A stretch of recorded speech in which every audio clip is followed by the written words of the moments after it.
Namaste and welcome to the LIT podcast where we learn, reflect and grow together.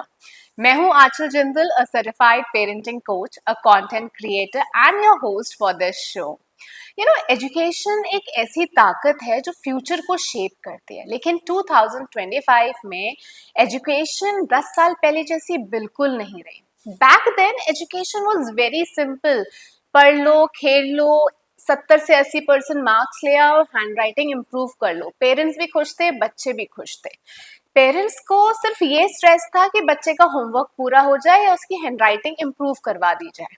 But today parents are stressed out. क्यों? Screen time कम करवाना है, academics अच्छे से करवाने हैं, जंक फूड कम करवाना है, कॉम्पिटिटिव वर्ल्ड के लिए रेडी रखना है. आज बच्चे जिस एनवायरनमेंट में ग्रो हो रहे हैं वो कभी शट डाउन ही नहीं होता. एआई या गूगल के पास हर सेकंड में आंसर होता है एंड सोशल मीडिया ने बच्चों की सोच को, बच्चों के लाइफस्टाइल को पूरी तरह इन्फ्लुएंस कर रखा है. ऐसे में पेरेंट्स एंग्शियस रहते हैं, बच्चे प्रेशराइज्ड फील करते हैं एंड कंपटीशन सिर्फ क्लासरूम तक नहीं, हर जगह है. ऐसे में स्कूल का रोल और भी बड़ा हो जाता है. आज टॉपर बनाने से ज्यादा जरूरी है बच्चे को confident, curious and emotionally strong बनाना, ताकि वो इस चेंजिंग वर्ल्ड में इजीली थ्राइव कर पाए. इसी सोच को अपनाता है विद्या वर्ल्ड स्कूल बरेली, जो मानता है कि एकेडमिक्स में A+ आना जरूरी नहीं है, बच्चे का कैरेक्टर बिल्ड होना चाहिए. तो हमारे साथ हैं विद्या वर्ल्ड स्कूल के प्रिंसिपल डॉक्टर योहान, जो मानते हैं कि बच्चे को एकेडमिक्स के साथ साथ एक्स्ट्रा करिकुलर या स्पोर्ट्स में भी इक्वली पार्टिसिपेट करना चाहिए. And yes, we will not talk about achievements, admissions. आज हम कुछ डीप बातें करेंगे डॉक्टर योहान के साथ, जहां वो हमें समझाएंगे कि पेरेंट्स और स्कूल साथ मिलकर बच्चे का फ्यूचर कैसे शेप कर सकते हैं. So hello sir, welcome to the LIT podcast. कैसे हैं आप? मैं बिल्कुल बढ़िया हूँ, अच्छा हूँ, आप बताएं. Sir, it's lovely to have you on the show. Thank you. So आज हम बहुत डीप बातें करने वाले हैं. ये बातें सिर्फ पेरेंट्स के लिए ही नहीं बल्कि टीचर्स और स्टूडेंट्स के लिए भी बहुत इम्पोर्टेंट है. ये एक ऐसा टॉपिक है, ये ऐसा एस्पेक्ट है जो लाइफ को तो बहुत आसान कर देता है, लेकिन पेरेंट्स के लिए उतना ही स्ट्रेस जनरेट कर रहा है. आप समझ गए होंगे मैं AI की बात कर रही हूँ. आज बच्चे गूगल में आंसर्स निकाल लेते हैं, AI के थ्रू अपना होमवर्क ऐसे कर लेते हैं. सो माय क्वेश्चन इज कि आज रियल लर्निंग क्या है. मैं इसलिए पूछ रही हूँ, बीइंग अ 90s किड, हमें समझाया जाता था लाइब्रेरी जाओ, 4 बुक्स खोलो, रिसर्च करो, अपने वर्ड्स में लिखो, फिर टीचर के पास जाके ग्रामर चेक करवाओ, मेहनत करो. कॉपी पेस्ट का तो सर ऑप्शन ही नहीं था. तो आज आप क्या मानते हो, ये ओल्ड स्कूल वैल्यूज आज उतनी इम्पोर्टेंट हैं या फिर एजुकेशन का मतलब पूरा चेंज हो चुका है? असम इसमें कहते हैं परिवर्तन और परिवर्तन मूल, मतलब कि समय के साथ ना परिवर्तन होना बिल्कुल, चेंज होना तो बिल्कुल जरूरी है. देखिए, पहले जमाने में, मेरे डैडी के जमाने में जब हम स्कूल जाते थे उस समय टेलीफोन मेरे घर में थे नहीं, पड़ोसी के घर में टेलीफोन थे. और टीवी भी जो आज के डेट में जो हम लोग LED LCD जो टीवी देखते हैं, मुझे याद है जब हम रामायण, हमारे समय में जब रामायण शुरू हुआ था, महाभारत शुरू हुआ था, हम पड़ोसी घर में देखते थे. और हमारे घर में कई सालों के बाद ब्लैक एंड व्हाइट टीवी आया, जबकि मेरे डैडी रेलवे में एक ऑफिसर भी थे. तो कई साल के बाद हमारे घर में ब्लैक एंड व्हाइट टीवी आया. उसके बाद धीरे धीरे कलर टीवी आया, टाइप राइटिंग आया, कंप्यूटर आया, आज के डेट में लैपटॉप, डेस्कटॉप इत्यादि. आज के डेट में AI का जमाना है, हम लोग भी स्कूल में AI का इस्तेमाल करते हैं. देखिए, समय के साथ जो चेंजेस हो रहा है वो होना भी चाहिए. इससे ट्रेडिशनल जो आप कहते हो, जो पुराना ओल्ड स्कूल का जो कॉन्सेप्ट है, लिखना पढ़ना डिस्कस करना, तो यह क्या खत्म होगा? बिल्कुल नहीं. वो गुरुकुल आपके डेट में स्कूल बोलते हैं, वो इसी को मान सकते हैं. लेकिन AI बहुत ही हेल्पफुल है और हमें AI को इस्तेमाल करना चाहिए, और हम खुद AI को इस्तेमाल करते हैं, डेली बेसिस में करते हैं. लेकिन स्कूलों में जो लिखना होता है वो AI नहीं लिखते हैं, जो एग्जाम देना होता है वो AI नहीं देते हैं. भले वो AI से बनाया बनाया चीज मिलते जरूर है, नोट्स हो, कोई आंसर जरूर हो, लेकिन बच्चे को जो लिखना होता है खुद को करना पड़ता है, एनालाइज करना खुद को करना पड़ता है. इसके मतलब क्या होता है कि टेक्नोलॉजी हमें सपोर्टिव तो है बिल्कुल, और होना भी चाहिए। बिना टेक्नोलॉजी तो हो ही नहीं पाएगा। आगे जमाने में थोड़ी कि वो होते थे कि बैलगाड़ी, एक गांव से दूसरे गाड़ी बैलगाड़ी, आज के डेट में हवाई जहाज है, गाड़ी आपके पास कहीं भी पहुंच सकते हैं। तो टेक्नोलॉजी आने के कारण हमारे बहुत हेल्पफुल हुआ है, और एआई का आने के कारण और कामों में आसान हुआ। लेकिन जो ट्रेडिशनल कुछ चीज है, जैसे लिखना और बच्चों को खुद पढ़ना, और पढ़ के खुद अपने बच्चे जो भी आंसर लिखेंगे वो अपने विवेक और बुद्धि के द्वारा लिखेंगे। तो उसमें एआई भले नोट जनरेट करके देंगे आसान तरीके से, मैं नहीं मानता हूँ कि वो ओल्ड स्कूल का जो कॉन्सेप्ट है वो बदलेंगे। थोड़ा चेंजेस आएंगे, लेकिन इसमें कोई खास कोई दिक्कत नहीं होगा मेरे हिसाब से। सो सर, लेकिन पेरेंट्स का एक बहुत बड़ा स्ट्रगल क्या है कि जब से ये एजुकेशन ऑनलाइन आ गई है, बच्चों ने उसे मिसयूज करना शुरू कर दिया। यानी कि पेरेंट्स बच्चों को हर वक्त मॉनिटर तो नहीं कर सकते। तो ऐसे में पेरेंट्स को या स्कूल को बच्चों को ये समझाना बहुत ज़रूरी है कि use AI as a tool, जैसे आपने बताया कि use AI as a learning tool and not use it for their homework. तो ऐसे में how will you explain students या पेरेंट्स कि बच्चों को किस तरीके से समझाया जाए? देखिए, पहला बात है, बहुत लोग मेरे से एग्री करेंगे नहीं। बहुत पेरेंट्स कहते हैं कि बच्चे को मोबाइल देना ही गलत बात है। देखिए, मैं नहीं कहता हूँ कि छोटे बच्चे जो बेबी या प्री नर्सरी, नर्सरी, केजी में पढ़ते हैं, फर्स्ट सेकंड, ऐसे क्लासेस पे नहीं। जब बच्चे थोड़ा समझदार है हो जाएगा, उनको मोबाइल को इस्तेमाल करने के लिए देना चाहिए। देखिए, उन्हें सिखाना चाहिए कौन से साइट, कौन से कैसे क्या आपको यूज करना है, वो सिखाना चाहिए। देखिए, पहले हमारे समय में मोबाइल कब मिला? मैं जो कॉलेज में पढ़ाई करता था, मोबाइल में हमारे प्रोफेसर लोग उसमें लंबे लंबे नोकिया के मोबाइल लेके, और आउट गोइंग इनकमिंग का भी वो चार्जेस लेते थे, और ये हमें हमें इस्तेमाल करना आता ही नहीं था। आज समय परिवर्तन हो गया और बच्चे को मोबाइल हाथ में मिल रहा है। मैं नहीं कहता हूँ कि पैदा होने से बच्चे को मोबाइल दे दो, नहीं नहीं, और 24 आवर्स दे दो, 6 घंटे दो, खाने में दो, नहीं नहीं।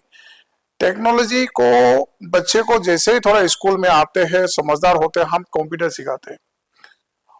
घर में मान लीजिए डेस्कटॉप होंगे, लैपटॉप होंगे, मम्मी डैडी को वो भी देना जरूरी है, मोबाइल को भी देना जरूरी है।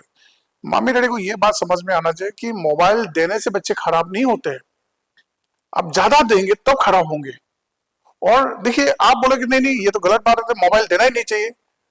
देखिए, हर चीजों का एक लिमिट होता है। अब मान लीजिए कि सुबह आप ब्रेकफास्ट ज्यादा खा लेंगे, 6-7 रोटियां, लंच में भी अभी 10-12 रोटी खाएंगे, खाने खाते खाते तो आपके शरीर की मतलब कि आप वो शरीर क्या होगा आपको तो जानकारी है ही। कोई भी चीज अगर लिमिट से ज्यादा होते हैं वो गलत होते हैं। तो टेक्नोलॉजी, मोबाइल जो मम्मी डैडी जो बच्चे को जो देते हैं, बच्चे को थोड़ा समझाना चाहिए, कम समय के लिए जो देना चाहिए, 6, 7, 8, 9, 10, 11, 12 बच्चे को। अगर वो बच्चे को आज के डेट में टेक्नोलॉजी को यूज करने देंगे नहीं, तो आपने कहा ना, हम 90s के किड है, कि जो हम हमारे समय में तो मिलते नहीं थे, तो वो बच्चे को भी वो पीछे ही चले जाएंगे। समय के साथ सब कुछ सीखना जरूरी है। जिस तरह से कहते हैं लोग कि समय में, सीजन में फल खाना चाहिए, सीजन में सब्जी खाना चाहिए, तो ये समय है टेक्नोलॉजी। बिना टेक्नोलॉजी हम हेल्पलेस है, लेकिन टेक्नोलॉजी को हमें हेल्पर के, असिस्टेंट के हिसाब से हमें लेना है, ना कि मतलब टेक्नोलॉजी को ही सब कुछ समझना चाहिए। बट जब आप बात कर रहे थे ना अभी बाउंड्री सेट करने की कि पेरेंट्स को एक लिमिट में देना चाहिए, एज अ पेरेंटिंग कोच मैं बहुत सारे पेरेंट्स से बात करती हूँ, एंड स्पेशली जो टीनेज बच्चों के पेरेंट्स होते हैं जिनके पास फोन है, दे हैव गिवन अप। वो बोलते हैं कि मैम हम बच्चे को गाइड कैसे करें, बच्चा तो बात ही नहीं सुनता है। उसको गाइड करने जाओ तो बच्चा कहता है कि मम्मा आप रहने तो आप नहीं समझ पाओगे, या फिर रिबेल करता है, आर्ग्यू करता है, फाइट बैक करता है। ऐसे में पेरेंट्स का बच्चों को गाइड करना बहुत मुश्किल हो जाता है, या टीचर्स का गाइड करना बहुत मुश्किल हो जाता है। So what advice do you have for such parents कि वो अपने बच्चों को किस तरीके से गाइड करें? देखिए, हमारे कॉन्सेप्ट कई बार गलत होते हैं। जैसे बच्चे छोटे होते हैं, वो टेबल में, कुर्सी में बैठा के बोलते हैं कि पढ़ो पढ़ो पढ़ो, बुक खोल देते, पढ़ो पढ़ो पढ़ो। देखिए, समझने वाला बात यह है कि बच्चे को तो पहले तो बैठाना सिखाना चाहिए, कि बच्चे कुर्सी में कैसे बैठते हैं, पेन पकड़ना, पढ़ना। और हमारे पेरेंट्स में ज्यादातर कमियां क्या होते हैं कि ज्यादातर पेरेंट्स में मैंने देखा कि बच्चे को एक कमरे में दे देते हैं, और बच्चे को बोलते, शाम होते बच्चे को बोलते पढ़ाई करो, और मम्मी उधर किचन में बिजी होते हैं, पापा थके हारे बिजनेस या जॉब से आके दूसरे कमरे में होते हैं। कोई भी स्टूडेंट, बच्चे अकेले पढ़ना पसंद नहीं करते। दूसरा बात है कि देखिए, बच्चे सुनते क्यों नहीं है, ये बहुत बड़ा आपने क्वेश्चन कहा कि पेरेंट्स कहते हैं, मेरे पास भी आते हैं पेरेंट्स कहते हैं मेरे पास बात सुनते नहीं है। असल में ना, हम पेरेंट्स नो, हम अपने पेरेंट्स सोचते हैं कि हम पेरेंट्स हैं, बच्चे हमारा बातें सुनेंगे। लेकिन क्या होता है कि बच्चे के साथ जब आप फेलोशिप करेंगे, when you going to have a fellowship with the child, आप उनके साथ खेलिए, आप उनके साथ समय दीजिए, उनके बात सुनिए, और आप जब कहेंगे तो भी सुनेंगे। ये लेन देन है। ऐसा नहीं है कि you are going to just order, आप ऑर्डर करेंगे बच्चे का, आपको इधर से लाओ उधर लाओ, दे आर नॉट रोबोटिक। जैसे अमेरिकन स्कूलों में क्या होता है, वहां पनिशमेंट बैन है, हमारे स्कूल में भी सीबीएसई बैन है। अमेरिकन स्कूलों में, ज्यादातर स्कूल में, और पेरेंटिंग क्या करते हैं, उनकी बात सुनते नहीं है। तो पेरेंटिंग कैसे, पेरेंट्स क्या करते हैं उसमें, पेरेंट्स का नॉन कॉपरेशन, मतलब कि मान लीजिए कि एक पेरेंट्स ने एक बच्चे को कोई काम दिया कि बेटा ये काम करनी है, छोटे बच्चे को, और बच्चे ने किया नहीं, तो उनको आधा घंटा 1 घंटे के लिए हम आपसे बातें नहीं करेंगे, आपको खेलने के लिए मौका नहीं मिलेगा, आज आप खेलने के लिए नहीं जाएंगे, आप, आपका हॉबी है ना गिटार क्लास, आपको गिटार क्लास आज नहीं जाएंगे। तो ये नॉन कॉपरेशन, मतलब कि उसको वो साथ नहीं देते। तो बच्चे को वो समझ में आ जाता है कि अगर मैं मम्मी डैडी की बात नहीं सुनूंगी या सुनूंगा, then my parents are not going to listen to me also, and they are going to stop me for my hobby classes, और they are not going to talk to me. तो आपके बच्चे के साथ दोस्ती भी होना है, थोड़ा डिस्टेंस भी रखना है, हमेशा पेरेंट होके आप अपना ही बात नहीं सुनाना है, उनके बात सुनना होता है। और रहा सवाल, देखिए मैं कहता हूँ कि पेरेंट्स लोग हमेशा बच्चे के भविष्य के लिए काम करते हैं, कहते हैं कि हम तो नौकरी जाते हैं, बच्चे के लिए करते हैं, खाना बनाते, मम्मी कहते हैं। मैं एक बात कहना चाहूंगा, शाम को जैसे समय हो, जब बच्चे कमरे में पढ़ाई करें, मम्मी को जो खाना बनाते हैं, बच्चों को बोलना चाहिए बेटे पढ़ाई करो, और मम्मी को जितना करीबन आधा घंटा सब्जी उब्जी बेटे के साथ बैठ के, बच्चे के साथ बैठ के चुपचाप सब्जी उब्जी काटना चाहिए। और उसके बाद वो जब मम्मी किचन में चले जाएंगे खाना बनाने के लिए, डैडी को भले थके हारे आए, और एक कप चाय लेके, एक अखबार लेके बच्चे के साथ पास में बैठ जाए। तो इससे क्या होता है कि बच्चे अकेला महसूस नहीं करते हैं, और देखता कि मम्मी डैडी है, तब तो वो पढ़ाई में इंटरेस्ट होते हैं। देखिए, कोई भी ह्यूमन बीइंग अकेले रहना पसंद नहीं करते, आप जितना भी मेच्योर, वो तो बच्चे की बात है, मेच्योर इंसान को भी आप जंगल में एक दिन के लिए भेज दीजिए, वो किसी से बात नहीं कर सकता है, वो किसी से बात नहीं सुन सकता है, तो अकेले में जंगल में कैसे रहेंगे। तो ये मेरा मानना है कि बच्चे को समय दीजिए, उनकी बात सुनिए, और आपका भी बात सुनेंगे। So I am also father of a beautiful daughter, और मेरे बच्चे भी कई बार जिद करते हैं, तो जब जिद करते हैं तो मैं 10 मिनट 20 मिनट के लिए बात नहीं करता हूँ, और जब टेंटेम करते हैं उनकी बात को मैं सुनता नहीं हूँ, बाद में उनकी बात सब उनके पास जाके मैं उनको एक्सप्लेन करता हूँ कि क्यों मैं नाराज था, क्या नहीं था। वो अपना बात करते, मैं अपना बात करता हूँ, तो फिर हमारा दोस्ती होते। तो ये It's ये सब basically है ना, about building connection with the child. Relationship Yes. ये बहुत जरूरी होता है। आज के डेट में देखिए, पेरेंट्स फीस दे रहे हैं, हमारे जैसे स्कूलों में पेरेंट्स, हमारे स्कूल या किसी स्कूल में पेरेंट्स दिन रात मेहनत कर रहे हैं कि बच्चों को कैसे अच्छा शिक्षा दे। बहुत अच्छी बात है, पेरेंट्स पेरेंट्स अपने बच्चे के लिए बहुत कुछ कर रहे हैं, लेकिन बच्चे भी मम्मी डैडी का साथ चाहते हैं, तो ये मैं मानता हूँ। They need to feel respected as well. अभी क्या होता है कि there is a opposite situation कि मेरी बात सुनो, तुम बच्चे हो, मैं डोमिनेट करूंगी। That should not be the situation. आप बच्चे की बात सुनो, बच्चा आपकी बात सुनेगा। That's companionship. And I think I would also like to add on कि जब बच्चा पढ़ाई करता है तो पेरेंट्स को फोन स्क्रॉल नहीं करना चाहिए, क्योंकि अक्सर मैंने देखा है बच्चा पढ़ाई कर रहा है एंड पेरेंट्स अपना इंस्टाग्राम चला रहे हैं या फोन पे बात कर रहे हैं। Obviously it diverts, it distracts the child. So I think whatever you said, it was kept very beautifully that respect your child and you get the respect back. Sir अब बात करते हैं स्पोर्ट्स की। मैंने खुद विटनेस किया है आपके ऑफिस में, इतनी सारी ट्रॉफीज हैं बच्चों ने जीती हैं क्रिकेट में, वॉलीबॉल में, and I have also seen कि Vidya World is focused on sports as well as academics, तो वो दोनों को इक्वल इंपॉर्टेंस देता है। तो आपने इतना अच्छा स्पोर्ट्स कल्चर किस तरीके से तैयार किया स्कूल के लिए? असल में बहुत लोगों को लगता होगा कि ये गलतफहमी है कि विद्या वॉल के जो प्रिंसिपल है डॉक्टर यूहान सिर्फ स्पोर्ट्स में फोकस करते हैं, हालांकि ये नहीं है। जबकि एकेडमी में मोर ज्यादा फोकस करता हूँ। असल में क्या होता है, देखिए जो एकेडमिक सिस्टम होता है हमारा, प्री नर्सरी से लेके थर्ड तक, उसे फोर्थ फिफ्थ, ये उसके पढ़ाने के तरीका, उनके नोट्स तरीका अलग होता है। फिर मान लीजिए 6, 7, 8, उनके पढ़ाने के तरीका नोट्स अलग होते हैं। 9, 10, 11 हम लोग जिस तरह से बोर्ड का पैटर्न होता है उसी हिसाब से हम लोग पढ़ाते हैं। अभी रहा साल की, देखिए साल में बोर्ड का एग्जाम आपका, जनरली आपका बोर्ड का एग्जाम एक ही बार आता है 10 और 12 पर। पेरेंट्स उसमें ज्यादा इंटरेस्ट शो करते हैं क्योंकि ये जरूरी भी है। इसी एग्जाम के बेस में बच्चे लोग क्या होता है कि फ्यूचर डिसाइड कर पाते हैं, और अच्छे परसेंटेज आना भी जरूरी होता है। मैं सोचता हूँ कि एकेडमिक के अलावा उसके बाद क्या है। और हम जो कहते हैं ना कि ओवरऑल डेवलपमेंट, होलिस्टिक डेवलपमेंट, हम तो वर्ड को बढ़िया से सीख लिया कि ओवरऑल डेवलपमेंट करेंगे। अरे ओवरऑल डेवलपमेंट कैसे करोगे? पढ़ाई पढ़ाई पढ़ाई। अरे भाई पढ़ाई पढ़ाई, डॉक्टर इंजीनियर होंगे, बिल्कुल होना भी चाहिए, बड़े बड़े अफसर होना चाहिए। उसके अलावा क्या? अभी देखिए उसके अलावा क्या, आप खेल कूद भी कैरियर हो सकता है।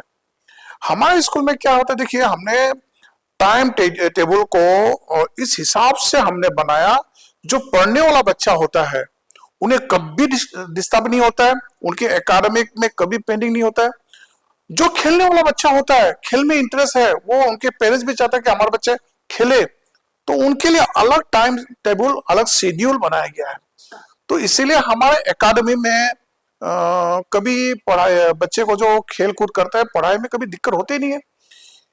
If you are going to prepare genuine and bona fide and practical time table बच्चे के लिए, अगर आप अच्छे टाइम टेबल बनाएंगे, खेल कब होना है और एक्टिविटी कब होना है, हॉबी क्लासेस कब होना है, कौन से खेल में कितना पीरियड देना होना चाहिए, तो ये अगर करेंगे, उसके बाद साल भर में पढ़ाई कैसे होना चाहिए, ये अगर सिस्टमेटिक आप करेंगे और अलग अलग असाइन करेंगे, तो आपको कभी दिक्कत होंगे नहीं। मेरे पढ़ाई करने वाला बच्चे का पेरेंट्स कभी नहीं आते स्कूल में कि स्कूल में तो पढ़ाई होते नहीं। हमारा हाफेली करीबन 10 दिन पहले रिवीजन कॉपी चेक पूरा होना चाहिए। एनुअल से पहले 15 दिन पहले करीबन कॉपी चेक रिवीजन होना चाहिए। तो हमारा आज तक ऐसा नहीं हुआ कि सिलेबस पेंडिंग होते हैं, ऐसा कभी होते नहीं है। स्पोर्ट्स में देखिए, मैं खुद एक स्पोर्ट्समैन हूँ।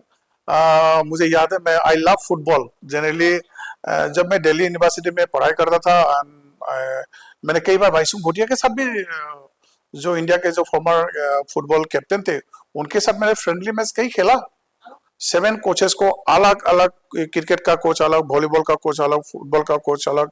तो हमारा जो कोचेस है वो बच्चे को अलग तरीके से ट्रेनिंग कराते हैं और सिस्टमेटिक ट्रेनिंग करा, ऐसा नहीं होता। मान लीजिए क्रिकेट की बात करता हूँ, क्रिकेट में हमारे स्कूल बरेली में क्रिकेट के नाम के हमारे स्कूल, आप कह सकते हैं कि आज बहुत ही बेहतर SRMS इंटर कॉलेज स्कूल का पिछले 6 सालों में टूर्नामेंट हुआ है। 6 सालों में हमारा स्कूल 1 साल रनर अप और 5 साल कंटिन्यूअसली हमारा स्कूल चैंपियन है। इसका देखिए, पहला बात है मैनेजमेंट भी बहुत सपोर्ट करते हैं। क्रिकेट ही नहीं, हमारे फुटबॉल का भी चैंपियन रह चुके हैं। वॉलीबॉल का हमारा हाल ही में ये क्लास तक गया था तो रनर अप हुआ वॉलीबॉल में। पिछले साल हमारा करीबन 5 से चैंपियन ट्रॉफी लाया और इस साल भी चैंपियन ट्रॉफी लाया। तो खेल कूदों में जो खेलने वाला बच्चे हैं उनको अलग तरीका का सिलेबस, पेंडिंग अगर होते हैं भी, उनको हम तैयारी कराते हैं।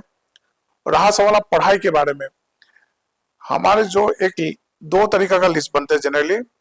एक होता है जो हमें एक्सपेक्ट करता हूँ कि ये बच्चे हमारे स्कूल में टॉप करेंगे क्लास 10 और 12 के लिए। दूसरा, हमें लगता है कि थोड़ा कुछ बच्चे जो किसी सब्जेक्ट को स्ट्रगल कर रहा है, साइंस, फिजिक्स, केमिस्ट्री, मैथ्स और अकाउंट्स, एनी सब्जेक्ट जो स्ट्रगल कर रहा है, उनके लिए हम अलग से एक लिस्ट तैयार करते हैं कि कौन से सब्जेक्ट में तैयार स्ट्रगल कर रहा है।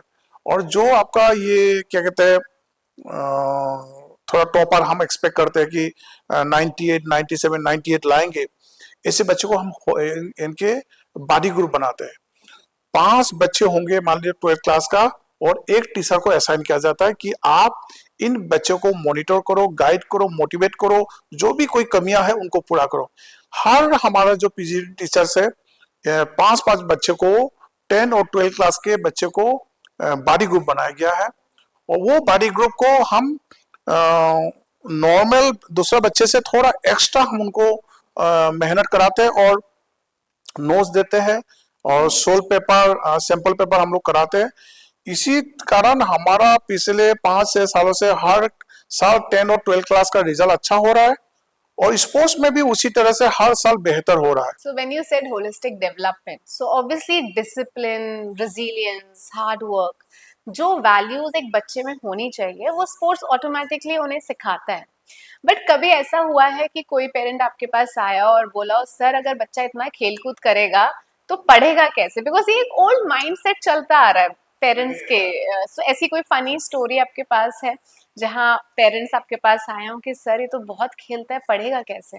बिल्कुल सही कह रहे। पिछले बार ही हमारा एक बच्चे है जो हमने क्रिकेट का टीम में ले लिया था। वो असल में बच्चे 11 क्लास में 12 क्लास में थे। वो क्रिकेट में क्या हुआ, क्रिकेट में वो बच्चे अच्छा खेलते थे, तो पेरेंट्स से हमने बात किया कि बच्चे को हम क्रिकेट टीम में लेंगे। तो पेरेंट्स ने एग्री कर दिया इनिशियली। तो हमने उनको स्पेशल, जो हमारा क्रिकेट टीम जो जनरली जो क्रिकेट टीम जो जाते हैं, हम उनको स्पेशली ट्रेन करते हैं। जो 15 बच्चे जाते हैं, खुद मैं ग्राउंड में जाता हूँ, कोच होते हैं कि कौन कैसे बॉलिंग कर रहा है, किसको पहले ओपनिंग कराएंगे, कैसे आपको बॉल को कैसे खेलना है, हम ट्रेन कराते हैं। वो बच्चे जो कोच ने कहा सर वो बच्चे है क्लास 12 में है, लेकिन वो बाडी ग्रुप का स्टूडेंट है, लेकिन खेलते अच्छे। तो हमने कहा कि प्रैक्टिस करो। पेरेंट्स से बात किया। पेरेंट्स थोड़ा परेशान भी थे कि प्रिंसिपल ने कहा और ना नहीं कर सकते या जो भी है। वो बच्चे ने खेलना शुरू किया। आप मानेंगे नहीं, वो बच्चा मेरे बच्चे अभी बॉम्बे आईआईटी में पढ़ रहा है, इसी साल, पिछले साल का बात है, बॉम्बे आईआईटी में। तो उनका रैंक आया हुआ है, अभी मेरे ऑफिस का रिसेप्शन एरिया में उनके फोटो लगा हुआ है। तो वो क्रिकेट खेलने वाला बच्चे भी है। तो ऐसा नहीं है कि खेल कूद करेंगे तो पढ़ाई नहीं हो पाएंगे, ऐसा नहीं होता है। लेकिन पेरेंट्स का हमारे असल में क्या होता है कि पेरेंट्स का गलती है नहीं। क्या होता है कि हम सोचते हैं कि बच्चों को कुछ पढ़ा लिखा के एक अच्छा इंसान करे, और खेल कूदों में हमारे देश में थोड़ा अभी कोई करियर, इतना खास करियर नहीं बना है जिस तरह विदेशों में जो करियर बना हुआ है। तो डाउट होना पेरेंट्स के लिए वो लाजमी तो है ही है। लेकिन हम भी कोई बच्चा खेलना चाहते तो ठीक है, नहीं खेलना चाहते तो कोई बात नहीं, हम पढ़ाई में करेंगे। लेकिन हम किसी पेरेंट्स को फोर्स नहीं करते कि आपके बच्चों को खेल में रखो। इस हिसाब से हम लोग। आई डू बिलीव कि सर हर बच्चे की अपनी एक अलग स्ट्रेंथ है। किसी बच्चे की स्ट्रेंथ आर्ट है, किसी बच्चे की स्ट्रेंथ एकेडमिक्स है, किसी बच्चे की स्ट्रेंथ स्पोर्ट्स है। And when school like Vidya world gives them a platform जहां वो अपने हिडन टैलेंट्स को एक्सप्लोर कर पाते हैं, तो जैसे आपने कहा वो बॉम्बे आईआईटी में, तो उसको राइज करने से कोई नहीं रोक सकता, राइट ना? जब हम बात करते हैं सर बच्चों की, स्कूल की, तो एक शख्स जो बहुत इंपॉर्टेंट रोल प्ले करता है वो है उनके teachers. Teachers can either make the child or break the child. For example, अगर एक बच्चा है क्लास में शांत बैठा है, मे बी उसने को किसी ने बुली किया है या उसको किसी ने गेम में इंक्लूड नहीं किया है, उसकी लड़ाई हो गई, टीचर ने उससे पूछा ही नहीं कि बच्चा क्या हुआ, तो बच्चा पूरा दिन सैड रहा, अनसीन, अनलव्ड फील किया। वहीं अगर टीचर प्यार से जाके उसके शोल्डर पे टैप करके उससे पूछ ले बच्चा आर यू ओके, दैट बच्चा instantly lifts up, he feel seen, he feel loved. On the other hand, अगर कोई एक बच्चा कमजोर है पढ़ाई में और टीचर उसे कॉन्स्टेंटली क्रिटिसाइज कर दे या कंपेयर कर दे, तो उस बच्चे का कॉन्फिडेंस तो शैटर होना ही है। तो ऐसे में हाउ डू यू इंश्योर कि every child in your school emotionally secure and they feel supported? देखिए, फर्स्ट ऑफ ऑल हमारे जो टीचर्स होते हैं, हम लोग ट्रेनिंग कराते हैं। ट्रेनिंग मैं खुद भी कराता हूँ क्योंकि मैं सीबीएसई का खुद रिसोर्स पर्सन भी हूँ। तो मैं ट्रेनिंग कराने के बाद भी दूसरे हम लोग प्रोफेशनल ट्रेनर भी लाते हैं। दूसरा मोटिवेशन होते हैं, जो मोटिवेशन क्लासेस होते हैं टीचर्स के लिए। और उसके अलावा भी हमारे स्कूल में कई सारा गाइडलाइन है, रूल्स एंड रेगुलेशन है। तो हम पेरेंट्स टीचर्स को हम पहले बात करते हैं कि इन आवर स्कूल कोई भी टीचर्स किसी भी बच्चे को हार्श वर्ड्स यूज नहीं करेंगे, तू तरह का वाला बात नहीं करेंगे। तो दूसरा एक पनिशमेंट तो हमारे स्कूल में बिल्कुल ही बैन तो है ही, वो सीबीएसई भी कह के रखा है और बैन होना भी चाहिए। मुझे विश्वास नहीं है कि डंडा लेके ही सब कुछ होता है। तो ये तो बिल्कुल बैन है, बिल्कुल सही बात है। लेकिन क्या होता है कि कोई बच्चा का मान लीजिए इमोशनली डाउन है, तो हम मीटिंग में सिखाते, टीचर्स को ट्रेनिंग में सिखाते, when you going to enter in the classroom, identify, आप क्लास में बच्चे को देखोगे और जब पढ़ाओगे तो आपको सबसे इंटरेक्ट करना है। ऐसा नहीं कि just you go and deliver the lecture और आप पढ़ा के मतलब कि आ जाओ, नहीं। आप क्लास में जाते ही आप एक से इंटरेक्शन करेंगे, पढ़ाते पढ़ाते उनसे इंटरेक्शन करेंगे। जब आप देखें किसी बच्चे में कोई मान लीजिए डिस्टर्बेंस है या परेशानी है और कोई प्रॉब्लम में है, आपको देख के वो पता चली जाता है। हमारा ये इंस्ट्रक्शन है, अगर ऐसे बच्चे को अगर कोई पाते हैं, मान लीजिए कि ये बच्चा कुछ मुरझाया मुरझाया कुछ परेशानी से है या वो रो रहा है या कोई दिक्कत है, तो तुरंत तुरंत ये इंस्ट्रक्शन की प्रिंसिपल या वाइस प्रिंसिपल या इंचार्ज को बोलना अनिवार्य है, कंपलसरी है। तो ये इससे क्या होता है कि हमारे स्कूल में तो जो भी कोई पेरेंट्स बच्चे होते हैं और उस हिसाब से नहीं होता। दूसरा बात है, हमारे स्कूल में कोई एक फ्रेंडली एटमॉस्फेयर है। टीचर्स को हम कभी नहीं कहते कि हार्ड जो उनको डांट के पढ़ाओ और चिल्ला के पढ़ाओ। हम मानते हैं कि बच्चों को प्यार से 12th क्लास जब आते हैं वो बच्चे मेरे फ्रेंड बन जाते हैं, दोस्त बन जाते हैं। जब मैं 12th क्लास को एक उस हिसाब से दोस्ती के हिसाब से, बड़े भाई के हिसाब से, मामी डैडी के हिसाब से जब मैं उनसे बात करता हूँ, उनसे शेयर करता हूँ, उनसे फेलोशिप करता हूँ, तो क्या होता है कि वो स्कूल को अपनाते हैं, वो हमारे सिस्टम को अपनाते हैं। और जब बड़े बड़े बच्चे, बड़े बड़े जो 12th क्लास के बच्चे एक डिसिप्लिन में रहते हैं, वही डिसिप्लिन को वही संभालते हैं।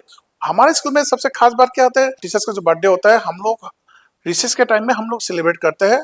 और बाकी सारा 12th क्लास के बच्चे लोग मेंटेन करते हैं, ना लड़ाई ना झगड़ा।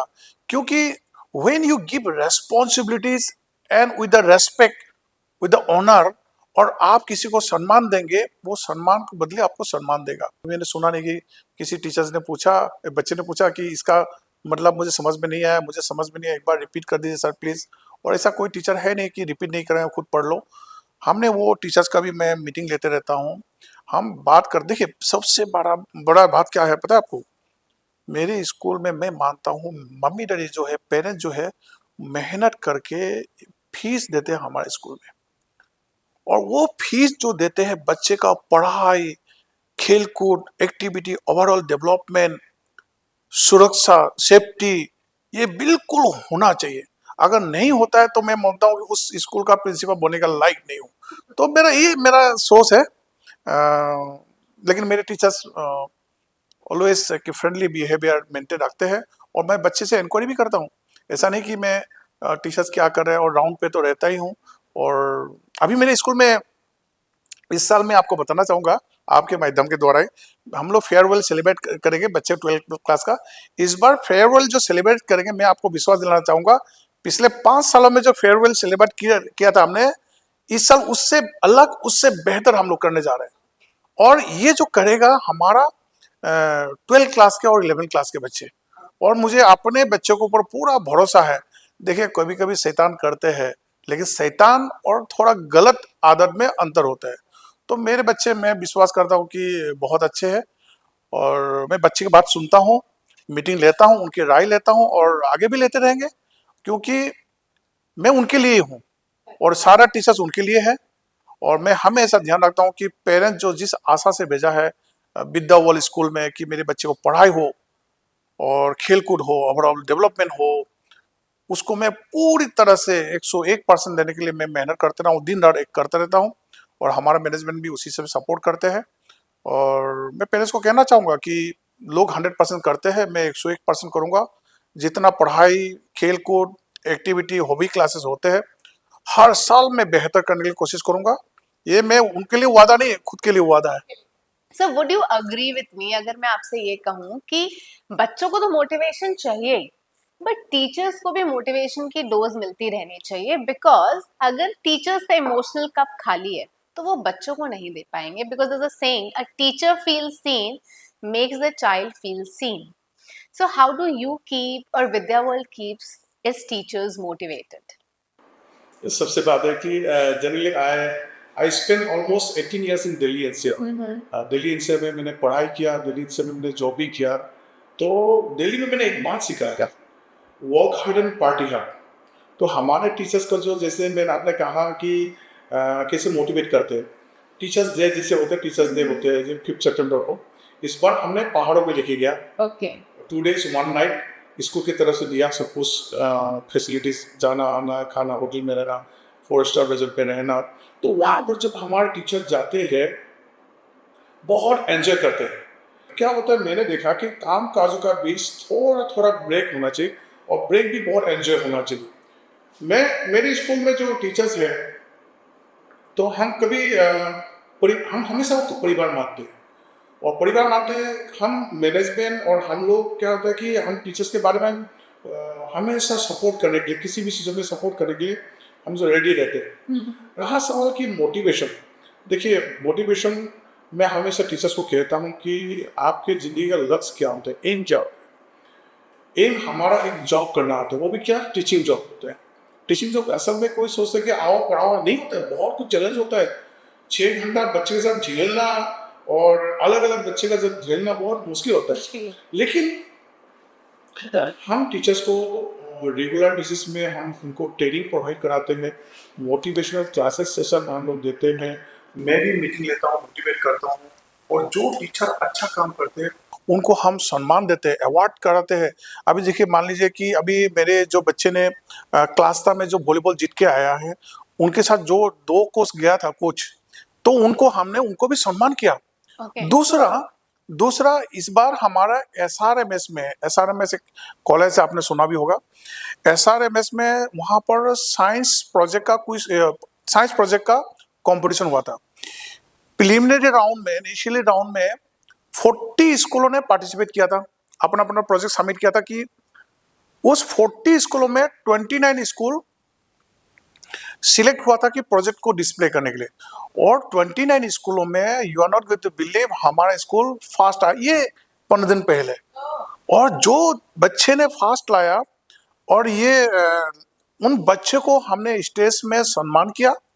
और उनके साथ जो 4 टीचर्स एकम्पानी विद देम, उनके साथ गया था, चारों टीचर्स को स्टेज के साथ हमने सम्मान किया। एक तो हम सम्मान कराते रहते हैं रेगुलर बेसिस में। जो दूसरा बात होता है कि कई बार स्कूलों में हम देखते हैं कि लोग सोचते हैं कि प्रिंसिपल का काम होता है टीचर्स का गलती देखना, गलती बताना। मैं ये बात को एकदम बिल्कुल मानता नहीं हूँ। हर किसी में गलतियां होते हैं, हम में भी होते हैं, आखिर इंसान है। जब गलती होते हैं तो मैं कोशिश करता हूँ कि उस गलती कैसे ना हो, आगे उनको कैसे सुधरा जाए, उनको अपॉर्चुनिटी दिया जाता है, उनको डायरेक्शन दिया जाता है, उनको गाइड किया जाता है। दैट्स व्हाई मेरे पास आज के डेट में हमारे स्कूल में अकाउंट्स का ले लीजिए, स्पोर्ट्स का ले लीजिए, हाल ही में तो 15-20 साल 22 साल मेरे पियोन 23 साल, मेरे स्कूल 23 साल, मेरे पियोन 23 साल से काम कर रहा है। तो हम एक परिवार के हिसाब से स्कूल को मानते हैं। और वही परिवार का जो प्यार होते हैं, स्नेह, जो रिलेशनशिप होते हैं, उसके कारण मैं मानता हूँ कि मोटिवेट होते हैं। I think hearing such good words is a big relief for teachers who want to work, right?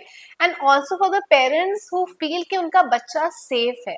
जब हम सेफ्टी की बात करते हैं ना सर, तो आजकल शायद आपने भी एक्सपीरियंस किया होगा, आजकल सोशल मीडिया में इतनी न्यूज़ आती है। And as a coach also मेरे पास भी बहुत पेरेंट्स आते हैं जो बोलते हैं कि मैम हमारा बच्चा गलत राह पे है, पीयर प्रेशर में है, या अपने आप को सेल्फ हार्म करने की सोचता है। एंड उनकी दिमाग की बत्ती कब जलती है, जब बच्चा कुछ एक एक्सट्रीम स्टेप उठाने जा रहा है, बिकॉज उनको पता ही नहीं है कि उनके बच्चे की लाइफ में क्या चल रहा है। एंड स्पेशली टीनेजर्स की मैं बात कर रही हूँ इन जनरल। तो इन जनरल आप पेरेंट्स को क्या एडवाइस करोगे कि वो अपने बच्चे को physically, emotionally and digitally safe रख पाए? असल में क्या है अंसल जी, मैं पहले स्कूल के बारे में बात करूंगा। हमारे स्कूल जो है, पहले बात कहूंगा कि हर क्लास में, कॉरिडोर में, ग्राउंड में, हर जगह कैमरा है। और 1 महीना तक रिकॉर्डिंग होते हैं। अच्छा। मतलब कि कोई भी पेरेंट्स अगर देखना चाहते हैं, कोई इशू होता है, तो पेरेंट्स भी देखते हैं। हर क्लास में 1 महीना तक रिकॉर्डिंग होता है। और कई क्लासेस में तो साउंड सिस्टम भी है, जो साउंड रिकॉर्डिंग भी होता है। ऑफिस, रिसेप्शन एरिया, गेट से बाहर, तो पूरा कैमरा से सिक्योरिटी लेस है। दूसरा, आपने जो कहा कि कुछ बच्चे गलत करते हैं अपने दोस्तों के कारण, अपने या फिर इमोशनली स्ट्रगल करते हैं। असल में क्या होता है पता है आपको, मैंने पहले ही बताया कि ह्यूमन बीइंग जो कैन नॉट सर्वाइव अलोन। और देखिए, हर किसी को कोई ना कोई साथ चाहिए। आप अकेले ज्यादा समय नहीं रह पाएंगे।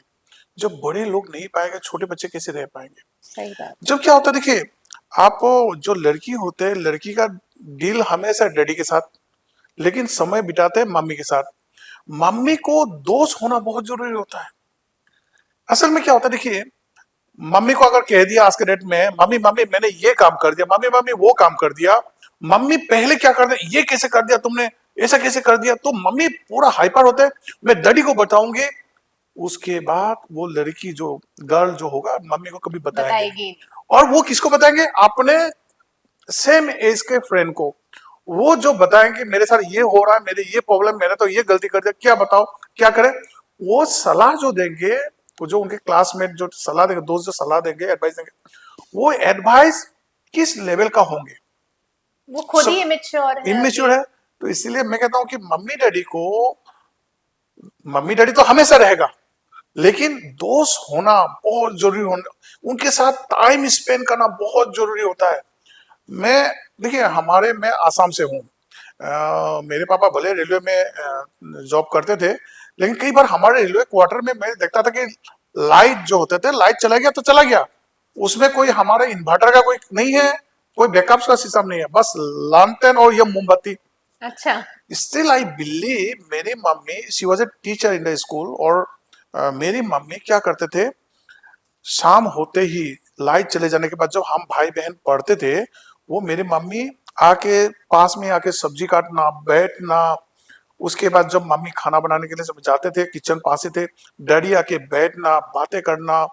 तो इससे हमारा जो अभी भी मेरी मम्मी है, इससे हमारा क्या होता है, मम्मी के साथ बहुत बहुत रिश्ता। स्ट्रांग रहता and just I am sharing, एक बार क्या हुआ, मेरे रिजल्ट एक सब्जेक्ट में थोड़ा खराब हो गया, और मुझे डर लग गया, और डर इतना बुरी तरह से डर कि मैंने जाके मम्मी को शेयर किया कि मम्मी मेरे इस सब्जेक्ट में ऐसे से मेरा ये हो गया। तो मम्मी ने सुना, कोई बात नहीं, मम्मी ने कहा कि कोई बात नहीं बेटे, आप फिर से तैयार करो। एंड उस सब्जेक्ट में मैंने आपका ये गोल्ड मेडलिस्ट हूँ। तो कारण क्या है, उस समय मेरे मम्मी अगर डंडा लेके पिटाई कर देता तो है। आप और डर जाते हैं, बिल्कुल नहीं पढ़ते। कभी शेयर ही नहीं करता। तो ये जो बच्चे जो गलतियां जो करते हैं, क्यों करते हैं, जब बच्चे गलतियां करते हैं, मान लीजिए पहले कोई गलतियां करते भी है, मम्मी को या डैडी को सुना भी देंगे। अभी देखिए, मैं ही लड़की का डैडी हूँ, कल मेरी लड़की ना कुछ आके बोलेगा, डैडी मुझे तो ये बात है, और मैं कहूंगा अरे हमारे खानदानों में नहीं होता है, इज्जत खराब कर दिया, इज्जत का सोचा नहीं, तुमने ये क्या कर दिया। उसके बाद जिंदगी भर वो शेयर नहीं करेगा, क्योंकि मैं मेरे लड़की के लिए मुझे दोस्त होना चाहिए। मैं फादर तो रहूंगा, मम्मी तो रहूंगा, लेकिन दोस्त भी होना जरूरी है। जब दोस्त होंगे तो शेयर करेंगे फ्रीली, जब शेयर करेंगे तो आप उनको अच्छे बुरे सलाह को समझा आप पाओ। एडवाइस दे पाएंगे। तो ये बहुत जरूरी होता I है। think you have put it so beautifully, sir. I wouldn't agree more to you. There's a saying I always tell my clients ki lend your ears to your child before somebody else lend their ears to your child. इससे पहले बच्चा किसी और से सलाह मशवरा करे, वो आपके पास आ जाए तो उनकी बात प्यार से सुन लो, उन्हें क्रिटिसाइज किए बिना। I think that's a beautiful way. So you know sir, the world बहुत तेजी से बदल रहा है। अभी हमने बात की एआई के बारे में, एंड टेक्नोलॉजी ड्रिवन वर्ल्ड है जो इम्पोर्टेंट भी है।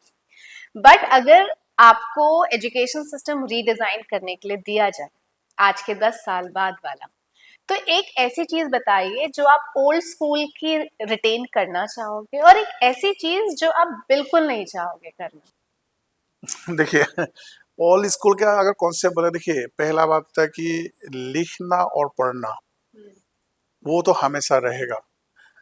ऐसा भले ही टैबलेट लैपटॉप आ गया, एआई का जमाना आ गया। और दूसरा बात होता है जो हम हॉबी क्लासेस में रखते हैं, मान लीजिए डिबेट कंपटीशन, स्टम्पल स्पीच, तो ये सब हमारा ऐसे राइटिंग कंपटीशन, ये सब बिल्कुल होना बिल्कुल चाहिए, और होंगे जरूर। रहा सवाल कि कौन सी चीज आप नहीं नहीं रखेंगे, चाहोगे। नहीं चाहने वाला कोई ऐसा कोई, हाँ देखिए, नहीं चाहने वाला तो कोई खास ऐसा कुछ है नहीं। लेकिन मैं कभी भी नहीं चाहूंगा कि टेक्नोलॉजी अगर आ गया, टेक्नोलॉजी को पूरी तरह से हम इस्तेमाल करेंगे, लेकिन उसके ऊपर डिपेंड नहीं करेंगे। मतलब we are going to take the help of the technology, but never ever going to accept कि टेक्नोलॉजी सब कुछ है। तो ये लिखना, पढ़ना, एनालाइज करना, ग्रुप डिस्कशन करना, डिबेट करना, ये स्कूल में बिल्कुल होना चाहिए। क्योंकि अगर नहीं होंगे, देखिए, अगर आप बच्चे को सोचने का क्षमता नहीं रखेंगे, बुद्धि विवेक नहीं रखेंगे, अच्छे बुरे डिसीजन लेने में वो सब चीज नहीं रखेंगे, तो बच्चे आगे जाके क्या करेगा। तो उन्हें डिसीजन लेने के लिए सिखाना चाहिए, और ग्रुप डिस्कशन होंगे तो इससे क्या होता है कि वो सोच पाएंगे, कोलैबोरेशन होना चाहिए। मान लीजिए ह्यूमैनिटीज के बच्चे, साइंस के बच्चे मिलके एक प्रोजेक्ट तैयार करते। इस बार जो हमारा प्रोजेक्ट जो तैयार किया है, बॉक्स बनाना था, बहुत कुछ बनाना था, तो ह्यूमैनिटीज के बच्चे भी थे, कॉमर्स के बच्चे भी थे, साइंस के बच्चे भी थे, सबने मिलकर बनाया। तो कोलैबोरेशन होना चाहिए। कोलैबोरेशन के बारे में जब सीखेगा बच्चे तो समाज में जब जाएंगे तो अलग अलग लोगों के साथ मिलके वो काम करने के लिए क्षमता रखेंगे, नहीं तो इंडिविजुअल कोई भी काम नहीं कर पाएंगे। So I think it's a beautiful outlook towards education where children should learn how to use technology but not get dependent on them. And again, here comes the role of teachers and parents to explain them that do not get dependent on the technology. Now, I think before we wrap up, let's make this heavy conversation little light. मैं आपसे कुछ questions पूछूंगी और आपका जो first thought आता है आपके दिमाग में, you will answer us. So it's a rapid fire round. So the first question is one word that describes Vidya World School. I think holistic and overall development for the child. Your favorite corner or spot in the school campus. कई तरह है, जैसे cricket and badminton और classroom observe करना। Okay. One old school habit you love. Writing. One theory about today's generation you secretly admire. They are very informative, बहुत कुछ उनको जानकारी है।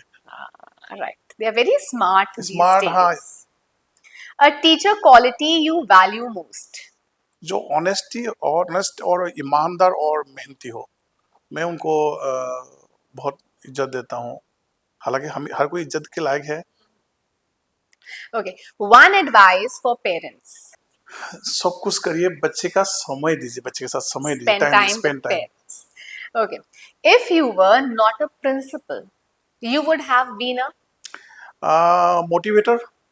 मोटिवेटर होते और स्पीकर होते, और बस मुझे लगता है कि यही। Okay. Your favorite food. I am from Assam. Assam is khar. Actually Okay. Assam में एक सब्जी होते हैं जो in lieu of mustard oil, Okay. Mustard oil नहीं होते, वो खार देते हैं। खार आसामीज पीपल लोग, खार मतलब? ये in lieu of mustard oil, any oil, आप सब्जी को जब नमक दो, मिर्ची दो और उसमें और कुछ मत दो, उसमें खार डाल दो। Okay. तो जो असमीज का जो खार सब्जी होता है, असल में मेरी मम्मी बनाते हैं, सभी असमीज लोग बनाते हैं बहुत लोग।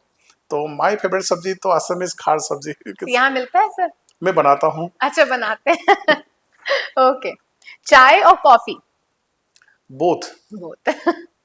एक वैल्यू जो आप हर ग्रेजुएट स्टूडेंट को देना चाहेंगे?